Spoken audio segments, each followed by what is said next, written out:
बिस्मिल्लाहिर्रहमानिर्रहीम। अस्सलाम वालेकुम स्टूडेंट्स। आज की वीडियो में unit number 14.7 transformers of chapter number 14 electromagnetic induction को डिस्कस करेंगे।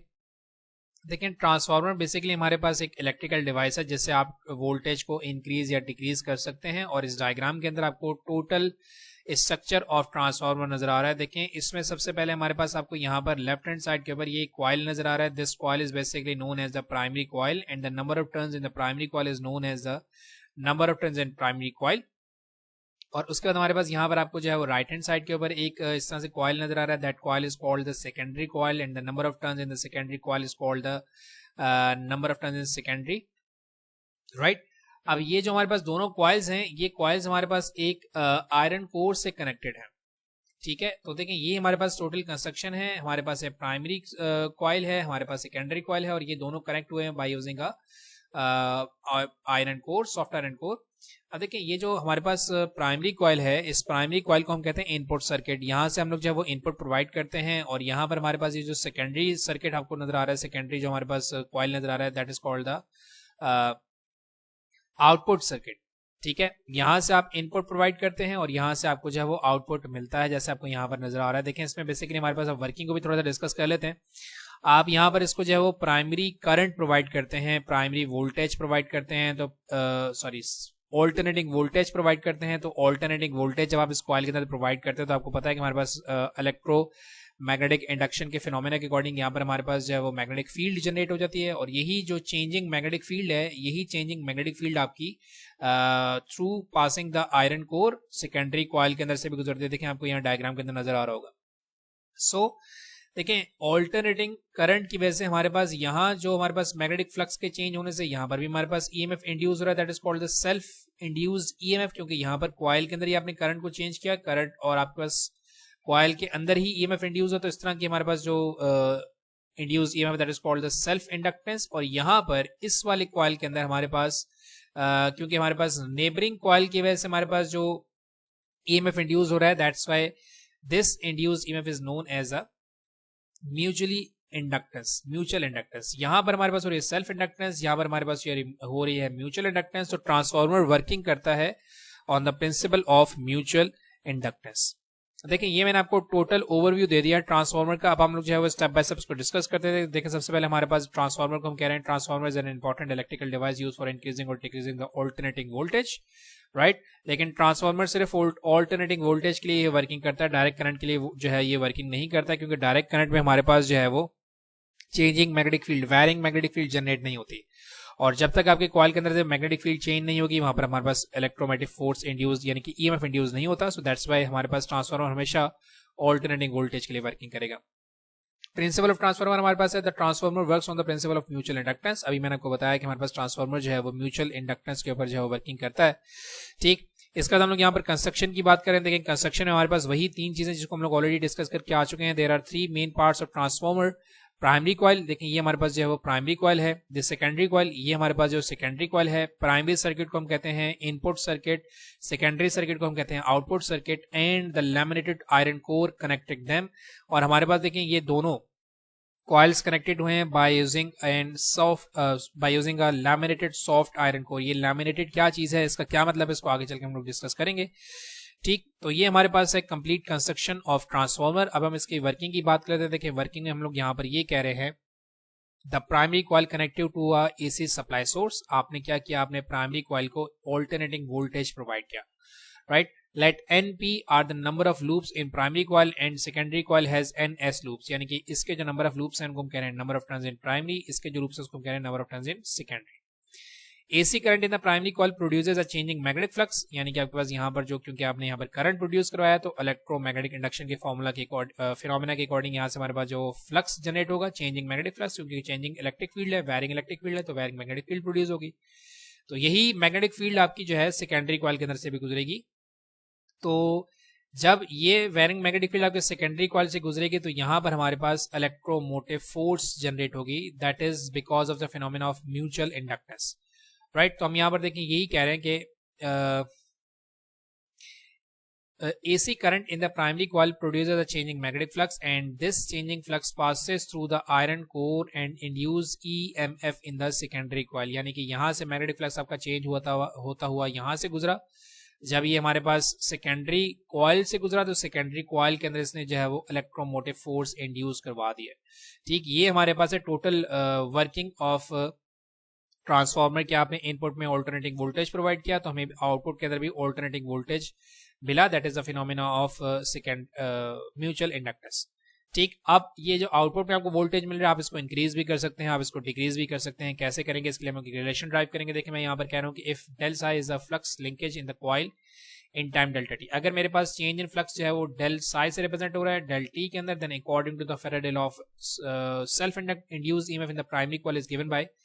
देखें हमने फैराडे लॉ में पढ़ा था कि हमारे पास जो इंड्यूस्ड ईएमएफ है वो डिपेंड करता है दो फैक्टर्स के ऊपर, एक तो नंबर ऑफ टर्न्स, दूसरा rate of change of magnetic flux. तो अगर मैं प्राइमरी कॉइल के अंदर जो मेरे पास ईएमएफ जनरेट हो रहा है उसकी बात करूं तो यहाँ पर हमारे पास सेल्फ इंडक्टेंस है.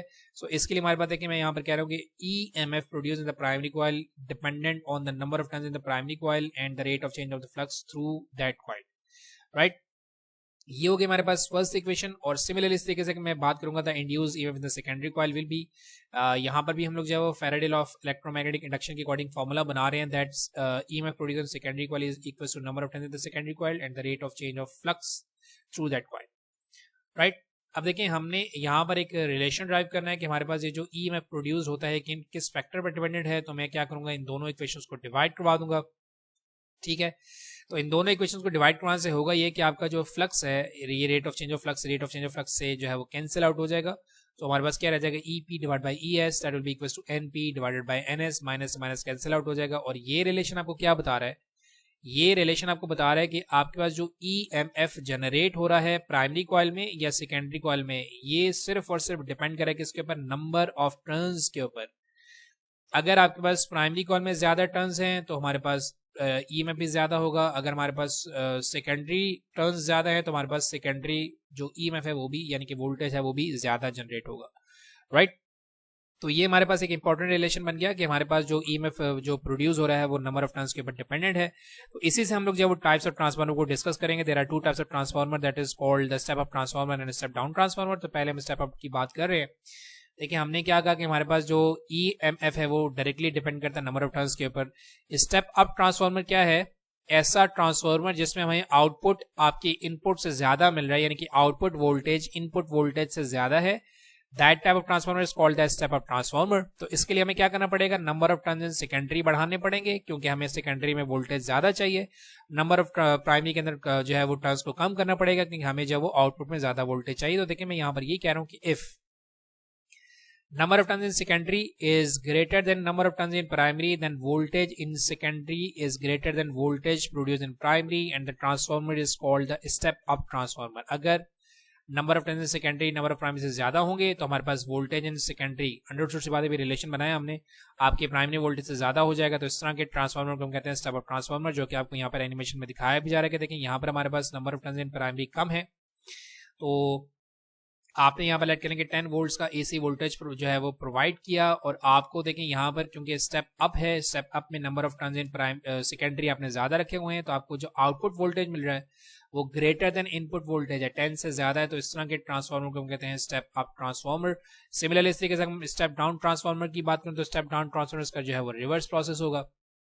अब देखें स्टेप डाउन ट्रांसफार्मर का मतलब ये है कि आप इनपुट वोल्टेज ज्यादा प्रोवाइड कर रहे हैं और आपको आउटपुट वोल्टेज जो है वो कम मिल रहा है. तो आपने देखें यहाँ पर इनपुट वोल्टेज को बढ़ाना है तो इसका मतलब ये कि आपको number of turns in primary secondary से ज्यादा करने होंगे. तो हम यहाँ पर ये कह रहे हैं कि if number of turns in secondary is less than number of turns in primary then voltage produced in primary coil is greater than voltage produced in the secondary coil and the transformer is called the step down transformer. और इस तरह के transformer जिसमें primary voltage ज्यादा है secondary voltage कम है, इस तरह की वोल्टेज को कहते हैं स्टेप डाउन ट्रांसफार्मर. देखिए आपको एनिमेशन में दिखाया जा रहा है कि ये हमारे पास जो स्टेप डाउन ट्रांसफार्मर है जिसमें हमारे पास number of turns in primary ज्यादा है, number of turns in secondary कम है. तो इसकी वजह से हमारे पास देखिए हमने ज्यादा इनपुट वोल्टेज प्रोवाइड किया 10 वोल्ट्स का, लेकिन हमें आउटपुट में जो कम वोल्टेज मिल रहा है. दैट इज बिकॉज हमने क्या किया है, number of turns in primary ज्यादा रखे हुए हैं, number of turns in secondary कम रखे हुए हैं.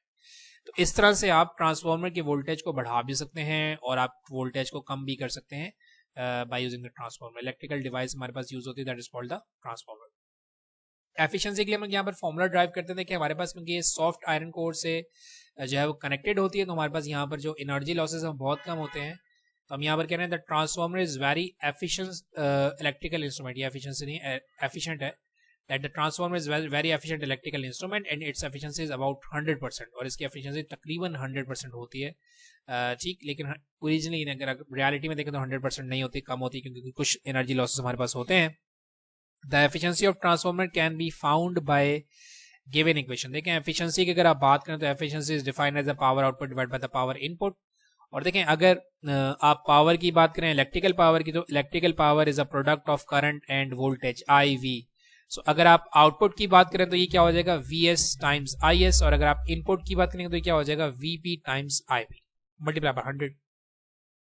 तो अगर आपका ट्रांसफार्मर 100% एफिशिएंट है तो ये दोनों चीज़ें बराबर होनी चाहिए। तो हम यहाँ पर यही कह रहे हैं कि if the transformer is 100% efficient then the power output that will be equal to the power input, यानी कि आप जितना इनपुट पावर प्रोवाइड कर रहे हैं उतना ही आपको आउटपुट में पावर मिलेगा।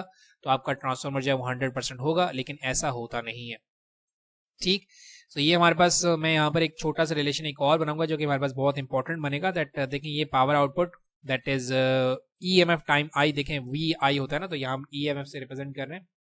सो ये क्या है ES, that is secondary EMF and current और in secondary that will equal to EMF in primary times current in primary, right. तो अगर मैं इस EP को यहाँ लगे डिवाइड कराता हूँ तो ये मेरे पास रिलेशन क्या बन रहा है कि आपके पास जो EMF जनरेट होता है वो आपके करंट के इन्वर्सली रिलेटेड है। यानी कि अगर आप EMF को बढ़ाएंगे तो आपका जो करंट है वो रिड्यूस हो जाएगा, अगर आप करंट को बढ़ाएंगे तो आपका EMF रिड्यूस हो जाएगा। यानी कि स्टेप अप ट्रांसफार्मर में आपका करंट, जो आउटपुट करंट है वो कम हो जाएगा। स्टेप डाउन ट्रांसफार्मर में आपका जो करंट है वो इंक्रीज हो जाएगा, क्योंकि आपका जो करंट है वो आपके EMF के साथ इन्वर्सली रिलेटेड है।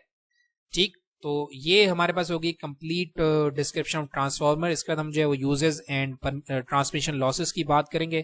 तो यहाँ एक रिलेशन में हम ये बता रहे हैं that it follows that if voltage is step up the current is step down and vice versa. यानी कि अगर आप वोल्टेज को बढ़ाएंगे तो आपके पास करंट कम हो जाएगा, और अगर आप करंट को बढ़ाएंगे तो आपके पास वोल्टेज कम हो जाएगा, इस वाले रिलेशन के अकॉर्डिंग जो कि आपको यहाँ पर नजर आ रहा है, राइट। इसके बाद हमारे पास जो है वो हम यूजेस ऑफ ट्रांसफार्मर की बात करते हैं। देखिए transformer and important electrical device, some of its uses are given below.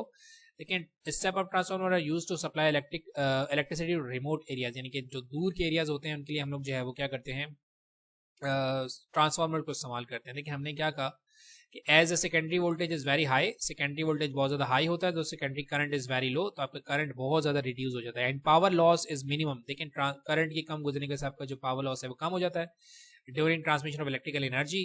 तो आप जब वो इजीली इलेक्ट्रिकल एनर्जी को ट्रांसमिट करवाते हैं by using step up transformer, right.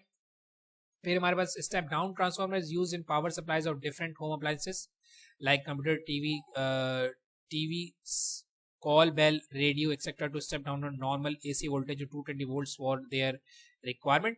देखें बेसिकली हमारे पास जो घर के बाहर जो PPT जो ट्रांसफार्मर लगा होता है बेसिकली वो हाई वोल्टेज का होता है। तो वही ट्रांसफार्मर आपके घरों के अंदर जो सप्लाई प्रोवाइड करता है वो स्टेप डाउन ट्रांसफार्मर से सप्लाई कर रहा होता है, यानी कि उसके अंदर जो है वो 11,000 वोल्ट की सप्लाई आ रही होती है और वो घर में उसको रिड्यूस करके 220 वोल्ट की सप्लाई भेज रहा होता है, जिससे आपके पास कंप्यूटर, टीवी, कॉल बेल वगैरह चलता है, राइट। थर्ड हमारे पास है transformer of many secondary coils is used where several different voltage are required, यानी कि आप जो है वो डिफरेंट वोल्टेजेस के लिए जो है वो ट्रांसफार्मर को इस्तेमाल करते हैं। अगर आपको वोल्टेज बढ़ाना है तब भी आप ट्रांसफार्मर को इस्तेमाल कर सकते हैं, अगर आपको वोल्टेज को रिड्यूस करना है तब भी आप ट्रांसफार्मर को इस्तेमाल कर सकते हैं। और इसके बाद हमारे पास लास्ट में जो है वो source of power loss in transformer है। ठीक है कि हमारे पास ट्रांसफार्मर में किस तरह से पावर लॉसेस हो सकते हैं। Transformer is very efficient electrical device, हमारे पास क्योंकि लैमिनेटेड कोर इस्तेमाल होता है दैट्स वाई ये ज़्यादा एफिशिएंट है, लेकिन 100% नहीं होती। सबसे पहले हमारे पास है एडी करंट लॉस।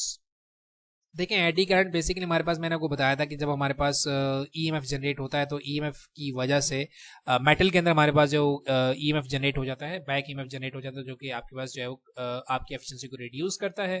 सो हम यहाँ पर ये करेंगे ट्रांसफार्मर और made of laminated iron core. Laminated iron core का मतलब ये है कि हमारे पास जो है वो डिफरेंट जो है वो शीट्स को हम लोग जो है वो कंबाइन करते हैं लेकिन सेपरेट करके, that is called the laminated. ऐसा क्यों करते हैं? ऐसा इसलिए करते हैं ताकि हम लोग जो है वो एडीज करंट को रिड्यूस कर सकें, क्योंकि अगर हमारे को सिंगल मेटल होगा, सिंगल मेटल हम अगर हम लोग सिंगल जो है वो कोर इस्तेमाल करेंगे तो उसके अंदर हमारे पास जो है वो एरिया ज़्यादा होगा, रेजिस्टेंस कम होगी, रेजिस्टेंस कम होगी तो हमारे पास एडीज करंट बढ़ जाएगा, और एडीज करंट बढ़ेगा तो हमारे पास बहुत ज़्यादा ट्रांसमिशन लॉस होगा। सो दैट्स हम क्या करते हैं, हम लैमिनेटेड आयरन कोर इस्तेमाल करते हैं।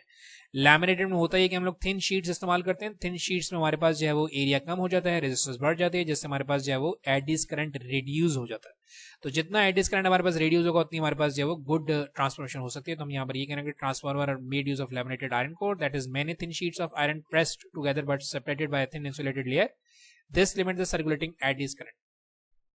आप क्या करेंगे, इसको जो है वो लैमिनेटेड आयरन कोर में डिफरेंट जो है वो लेयर्स इस्तेमाल करेंगे, तो उससे क्या होगा कि हमारे पास एरिया कम, रेजिस्टेंस बढ़ेगी, रेजिस्टेंस बढ़ेगी तो हमारे पास जो एडीज करंट है वो रिड्यूस हो जाएगा, राइट। ये हो गया फर्स्ट एडीज करंट लॉस।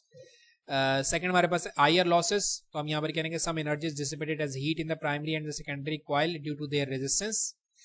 दूसरी बात हमारे पास ये है कि हमारे पास कुछ एनर्जी जो है वो प्राइमरी एंड सेकेंडरी कॉइल में उसकी अपनी रेजिस्टेंस की वजह से डिक्रीज हो जाती है, ठीक है। प्राइमरी कॉइल के अंदर ये जो सेकेंडरी कॉइल है, ये कोर की रेजिस्टेंस नहीं, ये अपने कॉइल्स की रेजिस्टेंस की बात की जा रही है। This error is called IR losses and is reduced by using thick good quality copper wire, क्योंकि कॉइल का अगर हमारे पास एरिया ज़्यादा होगा तो वहाँ पर रेजिस्टेंस कम होगी, रेजिस्टेंस कम होगी तो आपके पास आईआर लॉसेस कम होंगे। ये आपकी कॉइल की रिडक्शन की बात कर रहा है, जबकि यहाँ पर हम लैमिनेटेड कोर की बात करें। लैमिनेटेड कोर में आपने करंट को कम करना होता है, एडिस करंट को कम करना होता है, और ये हमारे पास कॉइल की रेजिस्टेंस की बात हो रही है, ठीक है, कंफ्यूज मत होइएगा। एडिस करंट को रिड्यूस करने के लिए हम लोग क्या करते हैं, एरिया को कम करते हैं, रेजिस्टेंस को बढ़ाते हैं, और आयरन कोर में। और आईआर लॉसेस क्या है कि हमारे पास जो कॉइल के अंदर की रेजिस्टेंस है उसको हम डिक्रीज करते हैं by using thick wire. Thick wire का मतलब है कि आप एरिया को क्या करेंगे, बढ़ाएंगे, रेजिस्टेंस कम हो जाएगी, और रेजिस्टेंस कम होगी तो हमारे पास आईआर लॉसेस कम, हीटिंग इफेक्ट कम जनरेट होगा। और लास्ट हमारे पास flux linkage, some loss of energy is due to the small amount of flux of primary faults to reach towards the secondary, यानी कि कुछ हमारे पास जो एनर्जी लॉस होता है वो इसलिए होता है क्योंकि हमारे पास जो टोटल फ्लक्स है जो प्राइमरी कॉइल में जनरेट हुआ है वही हमारे पास सेकेंडरी कॉइल तक नहीं पहुंचा, जिसकी वजह से हमारे पास कुछ एनर्जी लॉसेस होते हैं। सो ये हो गया हमारे पास complete effect of primary sources of power loss in transformer and use of transformer. उम्मीद है आपको जो है इसमें कोई कंफ्यूजन नहीं होगी। अगर कोई क्वेश्चन है तो बेटा क्वेश्चन आप कर सकते हैं, चलो मैं उसका आंसर करने की कोशिश करूंगा। अपनी दुआ में याद रखिएगा। Thank you very much and Allah Hafiz.